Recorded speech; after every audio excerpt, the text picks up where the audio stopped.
Republican attacks on the Affordable Act with Congressman Ted Deutch of Florida. I don't know what to read into the fact that I was choking while we started to talk about health care, but let me ask you about the heart of Republican discontent, which is the individual mandate. Starting on Monday, the Supreme Court will hear challenges to the law. What do you say to Republicans who say it's unconstitutional to require most people to have health insurance by 2014 or face a fine? Well, I think that the Supreme Court is going to uphold the Affordable Care Act. Certainly the costs to the system incurred on all of us when people are uninsured, get sick and go to the emergency room, those are the costs that we all share already. But as they're having this debate at the Supreme Court, there are now 17 million young Americans, 17 million kids with pre-existing conditions who now have health insurance who didn't before. 2.5 million young adults can stay on their parents' policies.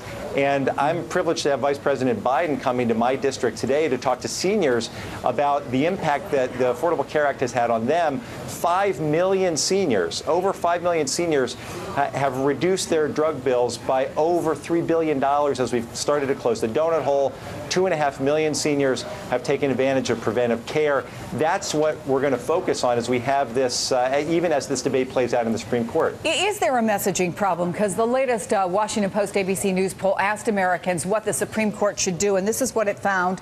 26% said uphold the entire law. 25% said throw out the mandate, but keep the rest of the law. 42%, Congressman, said throw out the entire law. What do you think is behind those numbers?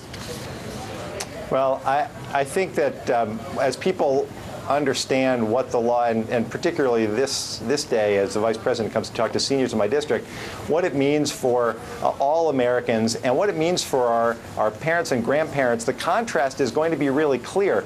The Vice President is going to come today to talk about the millions of seniors who have benefited, and the fact that the Romney approach is to reopen the donut hole, to make prescription drugs more expensive, to make it harder to get care. And he comes here on the heels of the introduction of Paul Ryan's budget, the Ryan-Romney budget, which really seeks to end the Medicare guarantee that seniors have come to rely upon. That's the contrast, and when people understand that contrast, they understand what's been made available to them because of the Affordable Care Act. I think it's clear what it is that they'll want. But do you think that the Republican message, which is we can't afford this, we can't afford the Affordable Care Act, is somehow getting through?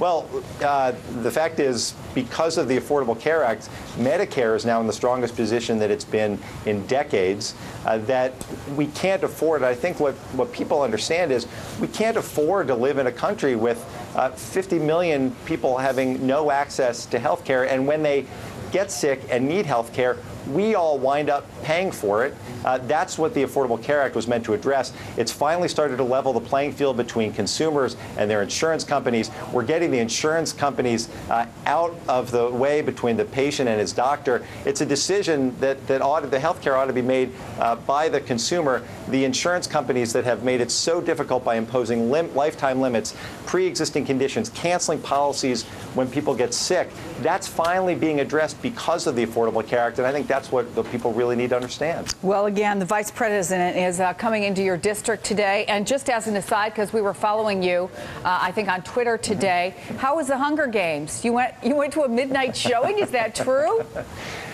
I did. I am a member of Congress by day, but 24 hours a day. I am the father of 3 teenagers, and took all of them last night with my wife, and it was terrific. All right. I'm a little tired this morning, but it was worth it. The review, it's terrific. We thank you very much, Congressman Theodore Ted You're Deutch. welcome. Thanks Appreciate so it. Today's tweet of the day comes from Wall Street Journal columnist Peggy Noonan. Memo to Romney: suit up and get serious. Now that